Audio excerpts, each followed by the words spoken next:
Hello everyone and welcome to my art journal page, another Halloween themed art journal page. And here you see that we're starting off with some old acrylic dusty attic paint. There's two shades there, one's cashmere and one's ginger nut, but it really doesn't matter. It's whatever acrylic paint you've got on hand, and a wide, around about a 1-inch flat brush. And you can see I've not gessoed my page, I've not primed it at all. But I'm just going ahead and I'm grabbing my colours, starting with the darker colour on the outside a little bit more first, and trying to keep my strokes almost cross-hatched so that they don't look so rigid and they don't look so structured. Not worrying so much about the centre of the page again, because I'm going to be doing some collage work and I'd like the centre of the page to remain light. So once that paint dries, which it does fairly quickly, as you can see, I'm not adding much water with my paintbrush there at all. I'm just taking some of the lighter colour then and in cross-hatchy type strokes, going ahead and popping some on top of the ginger nut, which is the darker colour on that page. The next thing that you'll see me do is try to find a grey paint. This one is Stamperia paint that I'm using.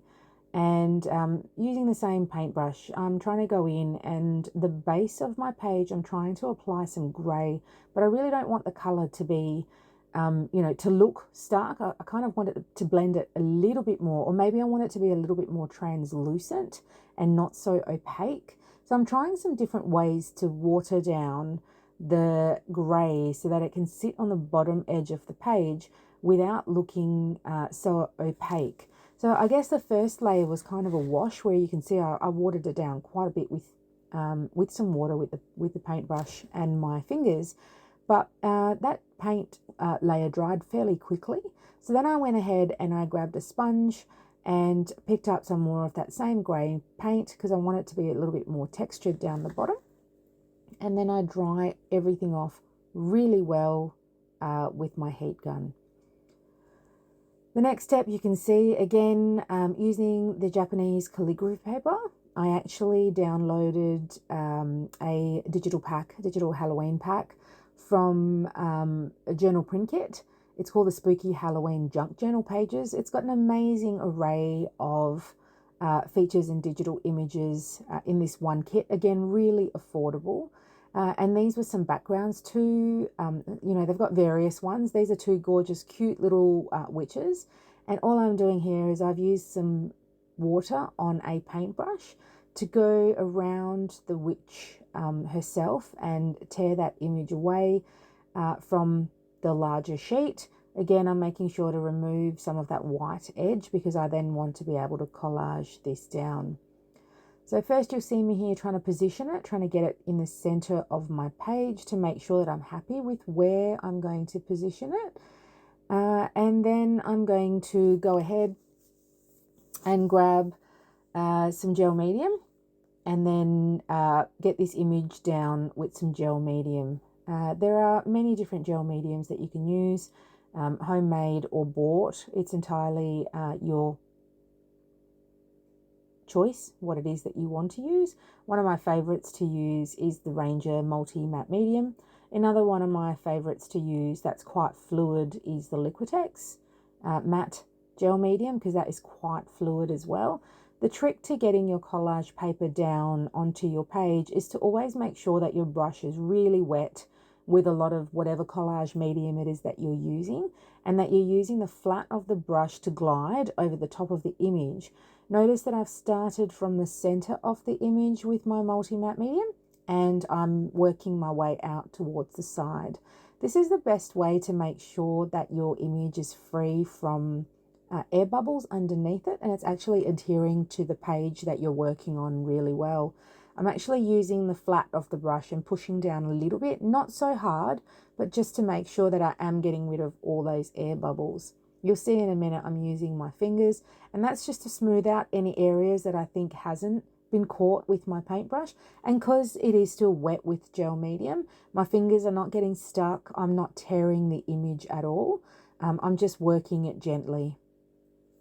At this stage, you can go ahead then and you can grab your heat gun and you can make sure that you dry it off really well.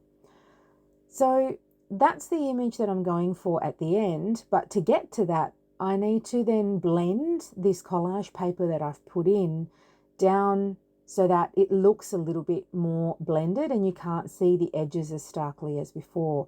So again, I'm using a sponge because I seem to get better coverage, or I feel like I get better coverage with a sponge than I do with a paintbrush. But, you know, I encourage you to use whatever it is that you feel works best for you.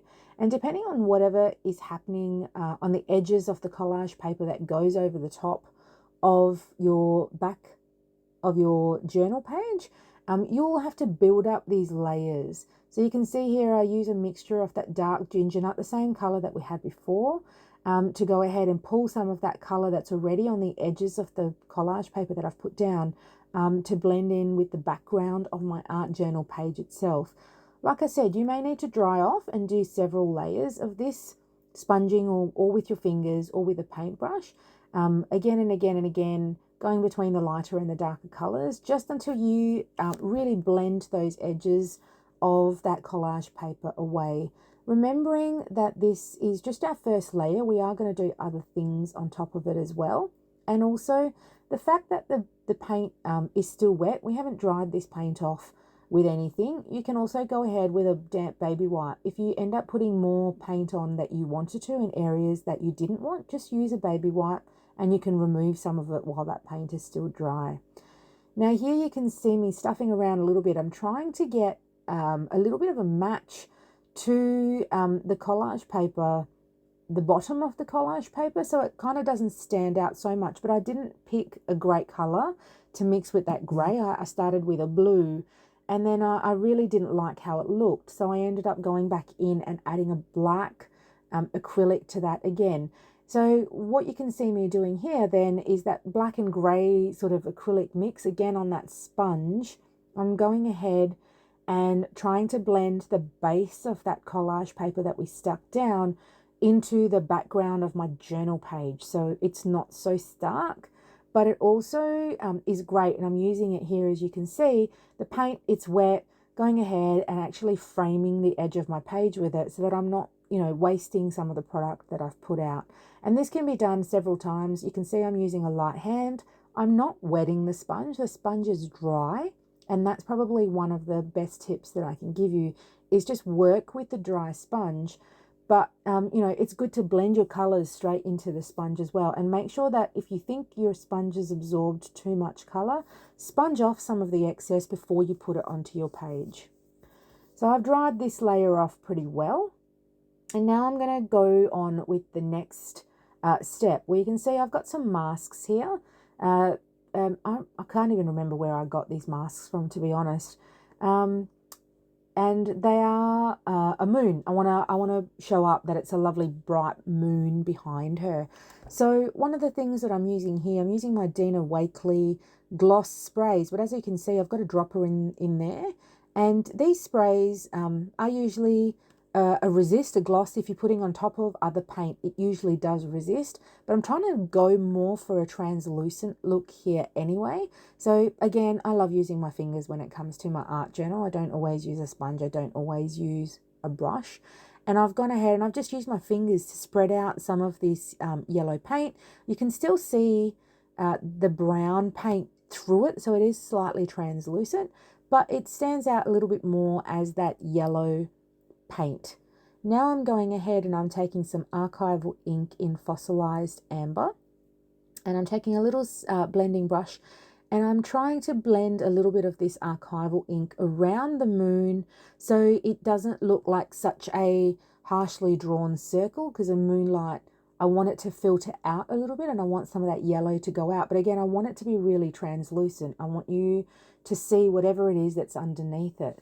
So to make that second mask fit really well, I'm using a grey Archival mini ink here as well. It's quite a light grey, and I'm using a mini distress dauber here, carefully holding it down so the stencil doesn't move, and going over the top of what I've already put down so that it looks like there's some craters and a little bit of interest there with the moon. I'm also going around the edges of that mask, so then the yellow of the moon, when I move the mask away, makes it actually look like a moon. Okay, now I'm using a Paper Roses stencil. It's one that's been in my stash for a while. It's a cloud stencil. And using the same grey, I love the edges of this stencil because you can really put what looks like layers of clouds. So I'm going on top of the paint that's already there and slightly to the edge of the moon, so it looks like some clouds coming over the edge of the moon as well.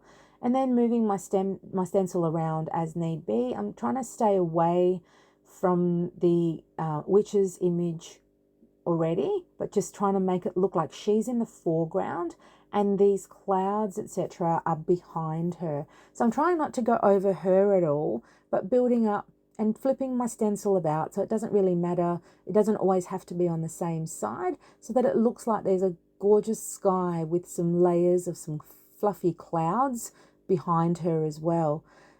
This stencil again has some really nice shapes in it, so don't be scared to use a few of them on top of, because Archival makes it really easy to layer on top of whatever you've got there already.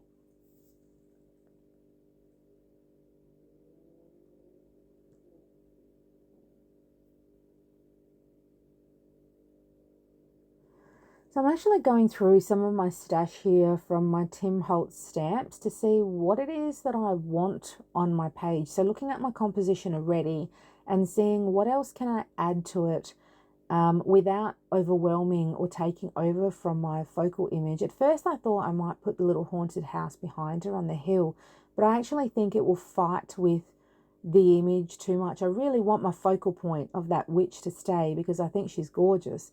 You know, she's got a great green tinge to her skin, and I just want that to stay. So now I'm getting a little bit of a tree, you know, a stringy tree stamp, and I'm using the same grey Archival ink that I had used before for the clouds, and you'll see how the Archival ink will change compared to when I put it over the brown paint for clouds, compared to when I put it over the grey paint with a stamp. And it kind of looks like there's some trees coming out. And again, if you've got a wet baby wipe next to you, it makes it very easy to remove your excess ink that you've put down before it actually dries. So before you dry it with a heat gun, etc., if you don't like where you've positioned something, you can usually go ahead and you can remove it.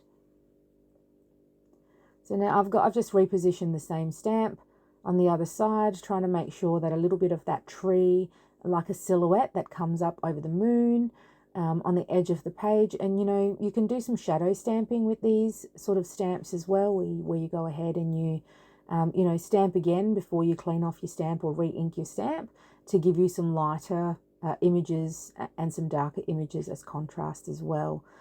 So this is again same Archival ink, just going onto the rubber stamp now. And then I'm going to continue to stamp to build up some of my layers around the page.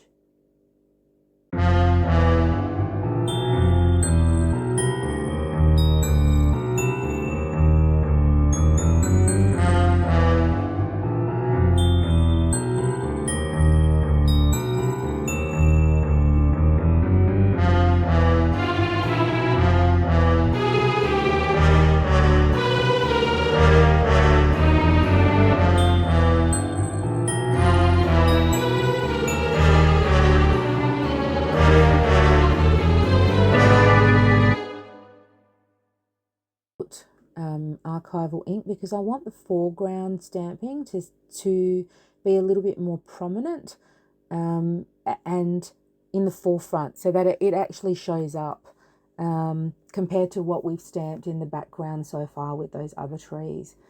And again, looking through your stash, seeing what you've got, and if you don't have stamps to do this is pretty easy to do with a black fine liner. If you've got a black fine liner pen, you know, a uni ball or a gel pen or something like that, you could probably draw some of these branches and these dead looking trees in there as well. It depends on what you feel confident doing and what you've got in your stash.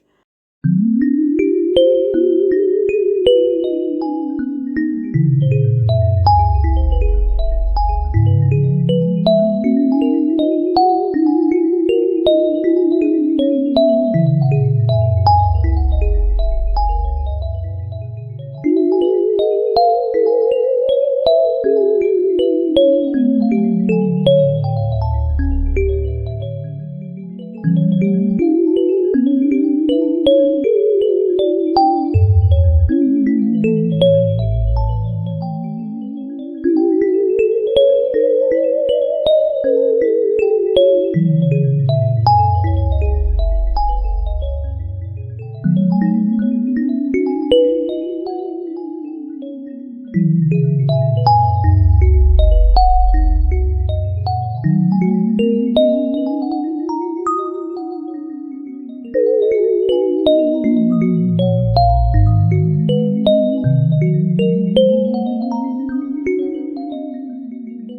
I'm going to add a little bit more of the fossilized amber yellow in certain spots, so it looks like the moon shine is actually turning up, and you can see it kind of almost like a reflection behind all those trees, etc. as well.